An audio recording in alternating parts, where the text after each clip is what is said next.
minhas meninas e meninas, tudo bom com vocês? Por aqui tá tudo ótimo. Eu sou Bruna com um N só, mas vocês podem me chamar de B1. E eu sou Bruna com 2 N's, mas podem me chamar de B2.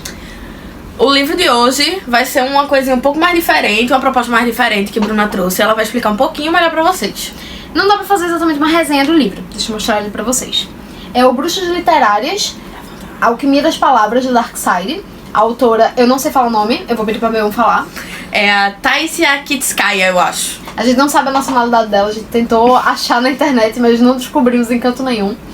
E esse livro não dá pra fazer exatamente uma resenha, porque ele não é um livro narrativo. Ele não é um romance, ele não é um livro narrativo, ele na verdade é uma coleção de autoras que são apresentadas aqui pra, vamos dizer assim, servir de um guia para conhecer mais autoras. Então a gente tem mais ou menos 30 autoras aqui, sendo as 3 últimas um acréscimo da edição brasileira. São 3 autoras brasileiras. E é basicamente essa a proposta do livro. A gente vai ter o nome da autora, o país que ela vem, a data do nascimento e de morte, se houver. E também a gente vai ter 3 parágrafos que são um pouco poéticos, falando sobre a autora, pra gente reconhecer. A gente acaba tendo que ter lido a autora pra gente entender toda a poesia que tá escrita ali. Embaixo tem um parágrafo só da biografia da autora e depois indicações literárias. Então vou mostrar ele rapidamente pra vocês por dentro. Aqui é a guarda dele, é de fitilho, como quase todos os livros da Darkside são de fitilho, né? O sumário, pra vocês verem as autoras. E um exemplo aqui, que o livro ele vem com uma página falando da autora, falando da nacionalidade dela, falando se tem data de nascimento e de morte. E em seguida a gente tem uma ilustração de Kate Horan, eu acho que assim que se fala. E depois da ilustração a gente tem 3 parágrafos que são relativamente uma poesia, vamos falar assim, tanto da literatura quanto da autora em si. O parágrafo de baixo, o quarto, que tá aqui embaixo mais ou menos, é a biografia da autora. E por fim a gente tem indicações aqui de livros recomendados. Todo o livro ele vai seguir essa mesma estrutura. Todo ele. Não sei se tá pegando muito bem, mas tá aqui. Então a gente não tem exatamente como fazer uma resenha real do livro. Então o que a gente propôs? A gente escolheu, a gente viu o sumário, viu os autores que estavam aqui e a gente escolheu algumas pra falar um pouco por alto, se a gente já leu, se a gente tem algum interesse de ler aquela autora, qual livro, se lemos, a gente recomenda. E a gente acabou escolhendo essa proposta pra apresentar o livro em si. Eu e Bruna, a gente tem uma escolha um pouco parecida, pra falar a verdade. Quando a gente foi juntar as autoras que ou a gente já tinha lido ou a gente queria ler, era muito parecida, na verdade, a gente tinha escolhido as mesmas pessoas. A gente achou... Isso pra mim mostra quando a gente tem gosto literário muito parecido. E a gente também é muito parecida em si, né? Nossas pessoas. Bem, então vamos começar. A primeira autora, inclusive... outro ponto. Acaba sendo do autoras mais antigas para autoras mais recentes. Então, a primeira autora que a gente escolheu, né, que ambas conhecemos e a gente admira muito, não só ela, mas as suas irmãs, pra ter um pequeno spoiler, é Emily Brontë. Eu acho que eu falei certo, aqui tá um exemplo, que é a minha versão bem antiguinha do Morro dos Ventos Uivantes, que infelizmente foi o único livro que eu li, de toda a família Brontë. E foi um livro que me marcou muito. Eu li ele no início da minha adolescência, não sei se foi o melhor momento pra ter lido esse livro. E eu lembro que... Eu não lembro totalmente a história dele, mas eu lembro das sensações que ele me deixou. E do trauma emocional... ele é um pouco traumático. Que ele me deixou. E como ao ler ele tinha uma densidade muito profunda. E que eu terminei o livro e eu fiquei um tempo parada, encarando nada, processando o que eu tinha lido. Então ele é um livro muito denso, ele é um livro muito envolvente, ele é um livro muito profundo. A autora ela passa com maestria o universo do livro, os personagens, os sentimentos e a escuridão, vamos dizer assim, dessa história. É uma característica das irmãs Brontë que elas escolheram não fazer romances bonitinhos, de aquele mel com açúcar, da época do século XIX, como por exemplo a Jane Austen fazia. Inclusive as irmãs Brontë, elas criticavam a Jane Austen, sério, dizendo, você escreve, você deveria ter uma oportunidade de fazer uma coisa melhor, assim, não fazer esses romances não fazer romance assim que as mulheres têm que ficar em casa e ficar de boa e ser ai meu Deus, meu sonho é casar, não sei o que, nananã. Tinha que fazer um negócio pesado, tanto que a Emily fez esse, a Charlotte fez Jane Eyre, que termina todo mundo lascado no livro. É um negócio... É denso, é denso. É maravilhoso, eu adorei. Tanto que eu tenho a versão bilíngue. Maravilhoso, inclusive ainda quero ler a parte em inglês. É lindo. Mas você passa por uma montanha-russa de emoção ali, meu amor. A gente recomenda, assim, a leitura das Irmãs Brontë, mas esteja preparado, porque são fortes emoções. Sim. Você mergulha naquele universo e você tem que estar preparado para fortes emoções. E muitas vezes emoções difíceis de mastigar, difíceis de absorver. Uhum. A próxima autora que eu já li, B1 quer ler, e eu só li um livro dela até agora, mas se quem olhar pra minha estante e prestar atenção, vai ver que só um livro lido, eu perdi um pouco a compostura. Eu perdi um pouquinho, assim, porque eu terminei comprando todos os livros publicados. Que é a Octavia Butler. Tem aqui... Tá até aqui, gente, não vai dar pra ver, mas tem até aqui. Tem todos os livros publicados lá pelo Amor Branco, eu acabei comprando. E o livro que eu li foi Kindred. Pretendo, sim, depois trazer resenha pro canal. E trouxe já a resenha pro Instagram, né? Quem segue a gente no Instagram já viu uma pequena resenha lá. E assim, Octavia, ela é uma mulher incrível. Primeiro porque ela abriu as portas, eu diria, pra escrita de ficção científica na época dela, que foi no meados ali, final do século XX. Qual é a questão? Ela é uma mulher negra. A ficção científica, ela era um território de homens brancos. Era um território de homens brancos. Então, mesmo para mulheres, era difícil escrever ficção científica. Uma mulher negra, então, na época, era mais difícil ainda. Tem uma citação dela nesse mesmo livro que diz o seguinte: comecei a escrever sobre poder porque era algo que eu tinha muito pouco. Então, assim, ela abriu as portas, ela se tornou a rainha da ficção científica e ela é muito boa no que faz. Eu não dava muita coisa. Quando eu digo isso, é porque é um livro muito famoso, é um livro muito aclamado pela crítica, mas eu não dava ainda muita coisa pelo livro. E eu comecei a ler, e ele foi crescendo num nível tão exponencial, e eu terminei o livro de uma forma tão impactada. Ele mexeu tanto comigo. Pedro tá aqui do lado, eu enchi o saco dele falando do livro. E no começo do livro, eu acho que ele vai lembrar, eu lendo assim, não sei, eu ainda não sei, eu não tá tão assim não, acho que comigo não mexeu tanto. No meio do livro, poxa, amor, realmente, eu acho que o livro é muito bom. No final do livro, amor, o livro é muito bom, a autora é fantástica, não sei o que. Eu surtei com o livro. E aí, tá aqui a prova do surto, né? Comprei todos. Então assim, ela é uma autora que eu recomendo muito se você quer ver, inclusive outra autora fala essa frase, que a ficção científica ele não prevê, ela descreve. E aqui tem muito disso. A ficção científica de Octavia, ela não prevê. Não é aquela ideia de ficção científica futurística, que vai estar prevendo tecnologias, que vai se passar pelo menos não esse livro, né? Eu não li os outros, apesar de que eu sei que alguns vai se passar assim no futuro alienígena. Mas é um livro que descreve as situações, não só as situações da época dela, mas as situações que ainda reverberam hoje. Então é uma autora que eu recomendo bastante. E eu recomendo que comece sim com Kindred, mas tem vários outros livros que você pode acabar se interessando por ler. O próximo, ou a próxima autora, é Virginia Woolf. Essa aqui é a minha versão de Miss Dalloway, eu espero ter falado certo. Mrs. Dalloway, da Antofágica, que vamos concordar que a Antofágica é uma das melhores editoras que existe, porque o livro é muito, muito bonito. E eu não li ainda, ele ainda vai ser lido. E tanto o livro Bruxas Literárias quanto outros lugares dizem que é bom começar a Virginia Woolf aqui. Ela é uma autora que tem outros livros muito importantes, como Ao Farol, como Mulheres e Ficção, entre outros.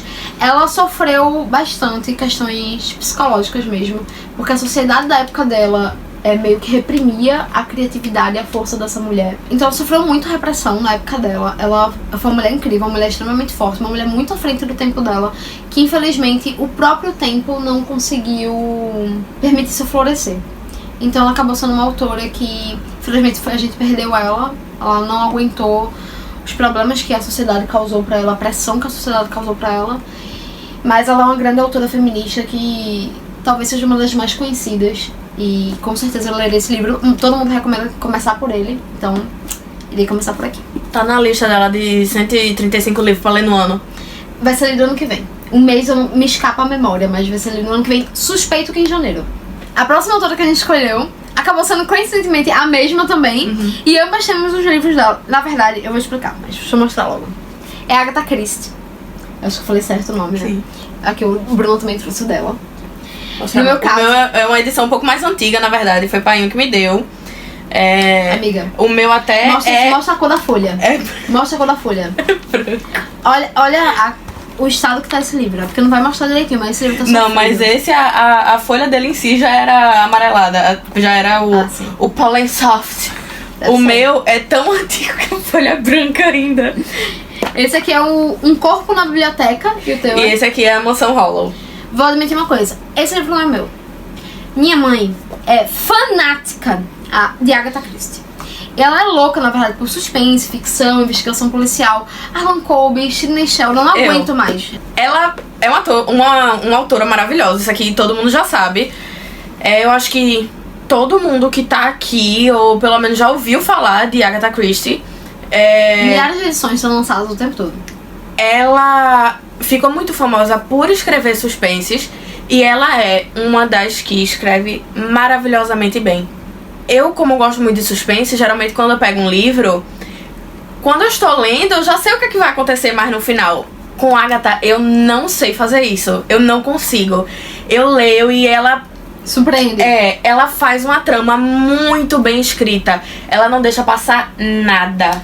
Tudo que ela coloca no livro tem um motivo pra estar ali. E você vai passar despercebido. Quando você chegar no final, que aí você vai ver o plot final, aí você... Peraí, mas deixa eu voltar, porque eu acho que você tem quase que reler o livro você todo. quase tem que reler o livro todo pra... então era isso que isso aqui tava querendo dizer. Peraí que Pedro quer falar, tá com o dedinho. Agora esse é um negócio interessante, porque uma crítica a Conan Doyle. Sim. Conan Doyle, quando ele escreve, pode ser até uma escolha do autor. Ele faz com que Sherlock ele seja meio que um super-herói. Quase sobre-humano, né? Porque você não consegue, olhando as coisas, buscando, você não consegue completamente compreender a cena. Porque a cena, ela só é desvendada pela visão super-heróica de Sherlock. Só ele consegue Do desvendar. poder dedutivo. Exatamente, que ele vai juntando as coisas e tal. No caso de Agatha Christie, ela dá ferramentas pra que você mesmo desvende a narrativa. Não é aquele negócio que fica meio Deus Ex Machina, tá ligado? Sim, Que, sim. não, só o cara vai resolver no final das contas e tal. Você poderia resolver o negócio. Inclusive, porque tá minha ali. mãe é fã dos dois autores, né? Tanto de Conan Doyle quanto Agatha Christie. Mas eu, que nunca li os dois, prefiro ela. 1000 vezes. Porque minha mãe contando os enredos, eu prefiro muito mais ela. Eu gosto dessa pegada mesmo que a Agatha faz. De tipo, eu vou te dar todas as ferramentas, só que tu não vai descobrir. Tu não vai perceber. Tu não vai Só perceber que que eu se coloquei voltar- isso aqui. Só que se tu voltar pra ler, tu vai reler e tu vai dizer, tá aqui, ó. Ela te dá tudo, ela te dá todas as peças, só que você não vai saber. Você vai passar muito... Eu passei despercebido, muitas coisas eu passei despercebido. Aí você chega no final e faz... Saquei. Ela tem mais de 70 livros. Quando eu digo isso, gente, é fininho, é fácil. Gente, significa que ela tem mais de 70 enredos de reviravoltas. Eu não consigo pensar em uma coisa. Eu não consegui decifrar esse aqui, minha gente. Ela conseguiu pensar no enredo de mais de 70. Ou seja, Pra não... confundir todo mundo. Então, assim, ela é, sinceramente, a maior autora de suspense que tem. É a maior autora. Eu sinto muito pra Conan Doyle. Ele tem que aprender com ela. Minha opinião é essa. Com certeza. Agora, a gente vai falar de outra autora excepcionalmente famosa, excepcionalmente incrível, que eu não entendo nada. Eu já tô sorrindo aqui Direito. porque eu sou apaixonada. Assim, a minha tentativa tola de ler tempo atrás, eu não tinha entendido muito bem direito. Pedro está lendo, o livro é dele, ele que leu, inclusive, e ele acaba me contando. E aí ele me contando, eu acabo entendendo mais. Tipo uma criancinha, né? Que o pai, não, é assim, eu amo. Então assim, eu tentei ler muito tempo atrás, eu era muito jovem, eu acho que pra ler ela. Uhum. Estou falando de nossa rainha esfinge. Eu estou falando de Clarice Lispector. Eu tenho aqui, e foi coincidência, Vou pegar o meu. gente, porque é a mesma edição. Essa aqui é Legião Estrangeira, que foi que Pedro leu recentemente, inclusive. E aqui é a Hora da Estrela, que é o mais famoso, eu Perfeita. acho. É exatamente a mesma coisa, gente. Muda assim mais a capa, né? Por causa da história. Essa aqui é Macabea. Então... É a única coisa que muda, mas a ideia mesma, que foi publicada pela Rocco. Sim. Você olha, você faz, meu Deus, que livro fininho, isso aqui, rapidinho, gente. Por que Bruno não tá entendendo? Gente, Clarice, ela é uma escritora que ela decidiu não fazer o normal.